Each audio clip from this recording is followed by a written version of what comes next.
We're going to take a look today at the Shadow Alolan Ninetales with the new move Chilling Water in the Open Great League. And it's honestly super important that you have the Shadow version of this Pokemon. I'm going to talk about it here today as well. But I was not too sure if this is going to be an update for this Pokemon or not, but I can tell you now already, this Pokemon is absolutely fantastic with this new move. I really enjoyed it. I do think it's very likely one of the best movesets or the best moveset for this Pokemon, especially in the way I've been playing it on this team. The thing is here, basically, the community day itself, I will take a look, by the way, as well at the Kanto Ninetales later as a Shadow variant for the Open Great League with the new move Energy Ball on this channel, so definitely stay tuned and follow for more. But basically, this entire community day is here basically in order to give those Pokemon new coverage moves, which will allow to hit types that they usually wouldn't be able to hit.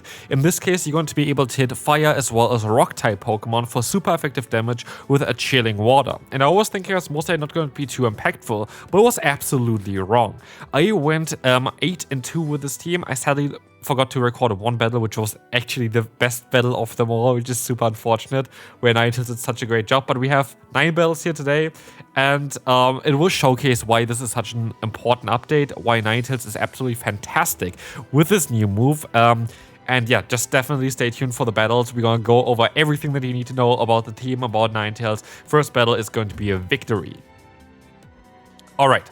We start off here in the second battle with a Great Lead. We're going to have here though the swap out into the Marowak, and this is already one of the big benefits of Ninetales.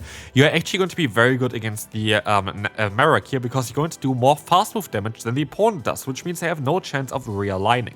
Yes, I'm not going to go for Chilling Water because Weather Ball Ice is faster, and this is, by the way, one of those reasons why I think that Weather Ball Ice is kind of needed and necessary. It's just the pacing of this Pokemon, which you see here even again, where Ninetales just showcases on what it can even do now, even without the new Community Day move, because Ninetales itself is even a little bit more special as it got buffed only recently 2 times basically. It got buffed in like this season with Powder Snow doing more damage, but also it got buffed with Weather Ball the season prior to do more damage, which means now that the Alolan Ninetales is so much stronger than prior, and Chilling Water is helping out quite a bit here as well, for at least the way you're playing it. I do think that Chilling Water only makes sense in 2 different positions, which is going to be the lead or the say-sub scenario, but mainly actually the say-sub scenario where we're going to try this Pokemon out here.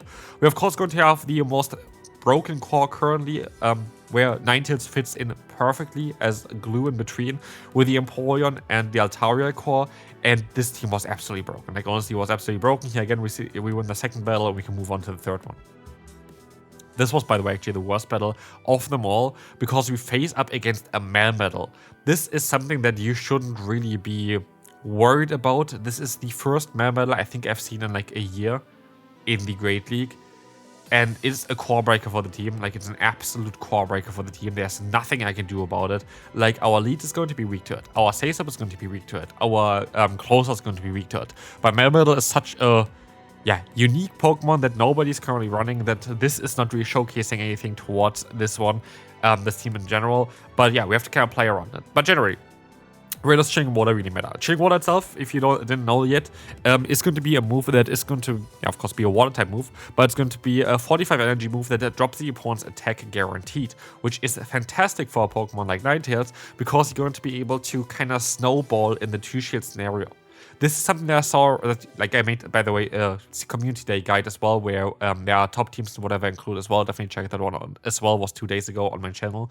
But we were taking a look there already in detail at like the Ninetales and where it's going to benefit and where not. And it's mainly going to benefit in the 2-shield scenario. And this is something that you're going to see here today as well a lot of times, where with the energy lead of being in the say-swap and with having access to 2 shields most of the times as a say-swap, you're actually able to align yourself a lot of times. And with such a great core of Empoleon and Altaria, you are going to be able to win a lot of the battles. Here, sadly, we're not going to be in. They're going to have the Jelson in the back. There's nothing that I can really do about it, but let's take a look at the next opponent. To be fair, I make a little bit of a mistake here. I should have stayed in with my lead. Empoleon actually has a very good matchup against the Venusaur, a better matchup than actually the Ninetales here. I was like thinking, okay, Ninetales at least has like fast move coverage or whatever, but the reason why Empoleon has such a good matchup is because they outspeed it and you have access to Drill Peck, which is going to do some, nice damage there. It does some super effective damage against the opponent. But here, we're going to have the Charizard going for a Blast Burn. We were able to go for one Chilling Water, not getting the KO, but here we can go for the Weather Ball, and I can use this as an opportunity to swap out.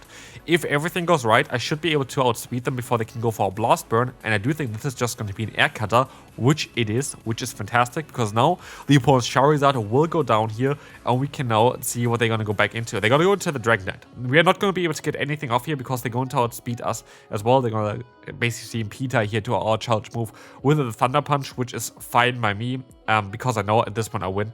I know that my Ninetales is going to be good against both of the remaining Pokemon. I know that they, unless they have Dragonclaw here, Dragonclaw could be a bit of an issue. Then I might lose this battle. But they have Thunder Punch, and with it I know I win anyway. The Venusaur is energy dry. This is going to be now the Sludge coming in. It's going to knock us out, but they have no energy, and with that we're going to be able to win with our Altaria, winning us this battle quite easily, to be fair.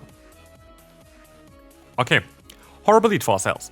Let's take a look at what we can do with Ninetales, and this is kind of a good example on what we can do now. We're gonna get out the opponent's Bastion, and this is where things change, and this is where you need the Shadow version of Ninetales as well. If you don't have the Shadow version, you just don't do enough damage here, and this is still going to be quite close in terms of the damage that you do, because what we see here is that we don't know actually if another Chilling Water is going to knock them out. But there was one opponent, I don't know if it's this one, who was thinking, okay, I'm just gonna wait a little bit and get less energy force on the Empoleon, but they actually made a huge mistake by waiting out there, because now Ninetales was able to knock out a Bastion, which is wild, which might even happen another time in today's video. But with that, we are going to be able to keep alignment, which is super important. If we didn't get the alignment here, I would have lost the battle straight away. There was no doubt about that. I would have lost immediately here. But because of our Ninetales, and because the opponent was like a little bit cocky, me like, yeah, okay, I can let them go for a few Follow Snows so they get less farm on the Empoleon, I was able now to align my Pokemon correctly, and this is so important for the matchup. And they have to kind of go for base here to even have a chance. They are forced to go for the Icicle Spear, which they go for, which is fine by them. But I have now a charge move start on my Empoleon. I hope this shields this move up. This would be the ideal play for me, but I'm still a little bit scared, because if the opponent farms up enough energy that they have a Rock Slide and the Bone Club here, I'm gonna lose, because I have to kind of risk it a little bit and get a bit more energy on my Empoleon, because I don't know, like, they have definitely energy on the Walrein. I'm not sure on how far away they are from the for the Walrein here to go to an Earthquake, but we're still going to be able to win this battle, just because the opponent thought, yep, okay, we are going to wait a little bit with the Bastion, and that did not work out for them, and they lost because of that. Alright, fantastic lead. I need to keep alignment here. In comes the opponent's Sableye, and so I'm going to go straight for my charge move. I have the advantage here that the opponent lost one turn for swapping out. And this means that I am going to be able to deny a fast move from them, and if I swap out straight away after mine, it is going to allow us now to get, basically an alright matchup for our Ninetales. I might have to invest both shields here, which I'm alright with, in order to keep alignment, because I don't want to have the Ninetales against my Altaria. Shockingly, I know. And in hindsight now, I think I should have went rather into my Altaria against the Sableye, because I would have been able to survive a Power Gem. That makes more sense here. I think that was a bit of a mistake by me. Because now, here, they can go for Chilling Water as well. I can go for Chilling Water. Let's see if they have Dazzling Beam or Chilling Water. They do run Chilling Water on their Ninetales. And Chilling Water here allows us now to drop the opponent's attack even further, which is fine. This is going to be okay. That's gonna, be okay for us, because they will knock us out here. We're going to have alignment. It just depends on what they have in the back now. Let's see if we're going to be able to win this battle or not. It depends on what they have here. It's going to be the Jellicent, and I'm not too hopeful for that one, because Jellicent is actually so strong. Jellicent is everywhere right now, and Jellicent, by the way, is a good alternative to the Empoleon for this team. If you want to try out Jellicent and Ninetales core, that's also very, very strong. But the best thing here is we are going to be able to just go ahead and go for no shields. We're gonna lose here, but yeah, basically, it's a very good core here, Jellicent together with the Ninetales. We're going to be able to Drill Peck here still, but we're going to be in a position now where the Empoleon just doesn't have the bulk that the opponent has. A Shadow Ball is going to be able to knock us out here, or, I mean, it gets us insanely low, to the point that, yes, we might be able to still get to a Drill Peck if we're lucky. We're not even getting there, but they can go to the Ninetales and the farm us down. Though it's close, I don't think I would have really had a chance here of winning this one, but let's take a look at this battle, which honestly kind of showcases a little bit more on this battle kind of can showcase on what you can do as well in order to get yourself an advantage, because you kind of need to guess the opponent's teams. if you see something like a Ludicolo in the lead, the likelihood of them having a Bastion in the back is very, very high. This is the reason why I mainly swapped out of here, because I expected them to have the Bastion in the back, because basically Ludicolo's weakness is mainly the weakness to flying type Pokemon. That is what you can mainly not hit, especially like something like a Toucannon or a Fiora. And the thing here, of course, Bastion is mainly weak to ground type Pokemon, which Ludicolo completely destroys with both of its typings, offensively and even defensively with the grass typing. And here we saw that the opponent kinda went down with their Bastion. They had 1 HP, but they swapped out with a 1 HP Bastion. But they have Ice Beam on the Ludicolo, and this changes everything now, because now we need to see what they have in the back. It's going to be the Togekiss, and we're going to be in a very tough position here, because we have no chance of winning this battle, really. We're going to lose this battle. Why do you let the move go? I have no idea why you do this. I should have mostly lost the battle, but they went for a Zero Shield for no reason at all, and we can move on to the next opponent. Ninetales is coming in here against the opponent's Bastion again. Like, we are battling Bastion non-stop with our Ninetales, but Ninetales is actually doing such a great job against the opponent's Bastion, thanks to the new move Chilling Water. It is kind of wild. Like, honestly, I didn't really expect this here at all. This was not great timing, I think, for me. I think I should have done a bit better at this point. I still should be able to go for Chilling Water, though, which is fantastic for me. And like, this is something that is so wild to me, that now this matchup, all of a sudden, like, yeah, we're not going to be able to align ourselves here, but we're going to be able to get them super low to the point that I don't need to shield anything here as well. Like, this is going to do no damage. Flamethrower, look at this. Like, this is pitiful. I get some energy for myself. I can swap out here straight away. And they have in the back, we don't know yet. We will see.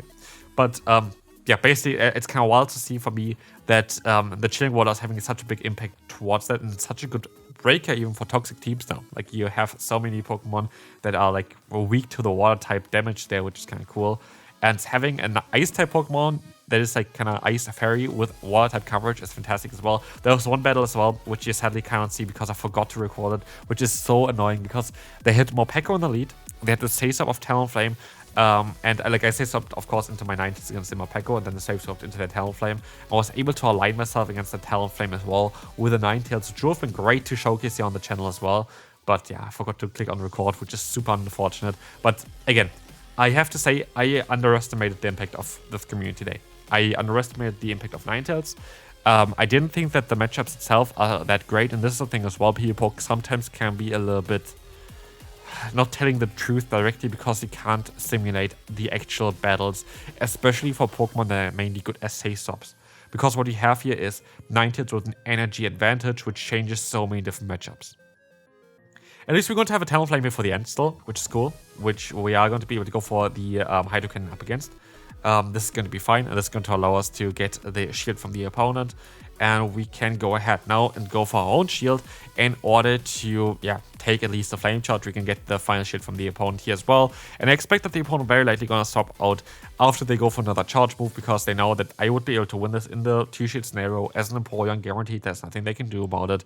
They know that they have a charge move stored now. And so I'll wait here, see what they're gonna go into. They go into a Florges, and I go still for the charge move in order to weaken them up a little bit, because I know that my backline is actually kind of fine here against the opponent's Florges, but also is fine against the opponent's Talonflame. And so Ninetales come in here, Chilling Water comes up against us, that is fine by me, and I can go for the Weather Ball Ice in order to knock out the opponent's Florges, which is perfect, goodbye there. And in comes, of course, again the opponent's Talonflame, which now has to take still the Chilling Water. At least we see that here we are at -1 though. Like, you could, like, this would have easily knocked them out without the debuff on them. But here for the final battle, they have Ferrothorn in the back. I'm really still disappointed and like kind of sad that I didn't record the one battle that was like even the craziest with Morpeko and Talonflame against us, but Ninetales completely destroyed the opponent with a new move. Would have loved to showcase that to you, but still, I have to say here again, I hope you play the community today. I think this Pokemon was absolutely worth getting. And again, maybe it's going to be the same for the other Ninetales, for the Kanto Ninetales. And here I'm just going to claim my set at the end and showcase that I went actually 8 and 2. Here we are at 2,750 expert ranking right now. But as you can see here, we were at 82 with this team here. This was absolutely fantastic. Hope you enjoyed it. If you did, feel free to leave a like, and I will see you then. Bye bye.